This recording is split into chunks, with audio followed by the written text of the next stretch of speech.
김소영 기자의 뉴스 인사이트 시간입니다. 지난 3월 토지주택공사 LH 직원들의 신도시 투기 논란이 불거진 데 이어서 최근에는 이 경남 혁신도시 공공기관들의 이른바 먹튀 논란까지 일고 있는데요. 자, 김소영 기자, 어떤 논란인지 먼저 정리해 주시죠. 네, 지난 3월이었죠. LH 일부 직원들이 광명과 시흥 신도시 사업을 수행하며 100억 원대 토지를 투기했다는 의혹이 제기됐습니다. 실제로 특별수사본부 중간수사 결과 151명의 LH 전현직 직원들의 투기 혐의가 적발됐고 4명이 구속됐습니다.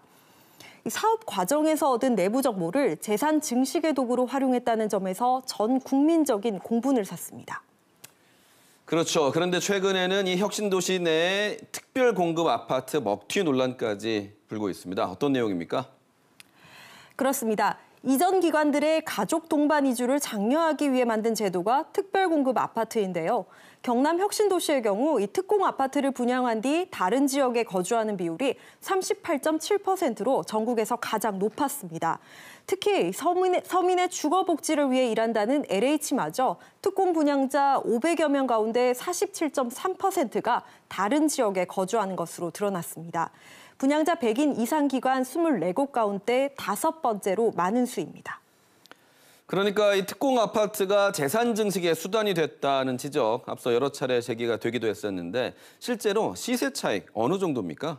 최근 10년 동안 전국 10개 혁신도시에 특공한 아파트 15,760호 가운데 41.6%가 분양권 상태로 전매되거나 매매됐습니다. 이를 통해 직원들이 남긴 시세 차익은 3,984억 원에 달하는 것으로 나타났습니다. 특히 경남은 전국 10개의 혁신도시 가운데 부산 다음으로 많은 시세 차익을 거둔 것으로 드러났는데요.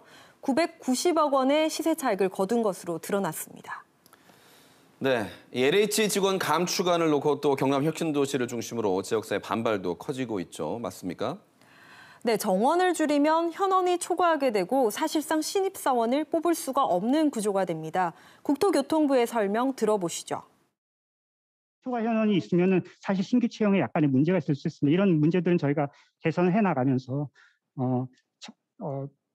신규 채용은 어느 정도는 유지를 계속 하려고 하고요.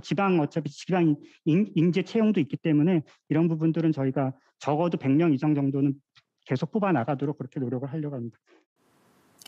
이 별도 정원 등의 방식으로 신규 채용을 유지한다고 하더라도 국토부 설명대로라면 약 100명 정도의 신규 채용을 기대할 수가 있는데요. 2019년 300명, 2020년 330명과 비교하면 3분의 1 수준입니다.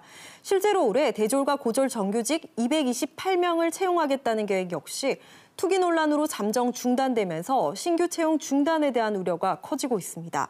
여기에 더해 인력 감축이나 조직 개편에 따라 경남 전체 세수가 줄어들 수 있다는 우려도 나오는데요. 지난해 경남 혁신도시 지방세 전체 1,071억 원 가운데 LH가 부담하는 지방세가 373억 원으로 전체 34.8% 비중을 차지합니다. 경남 혁신도시의 핵심, 이 LH에 대해 해체 수준의 인원 감축과 또 조직 개편 논의가 진행 중이잖아요.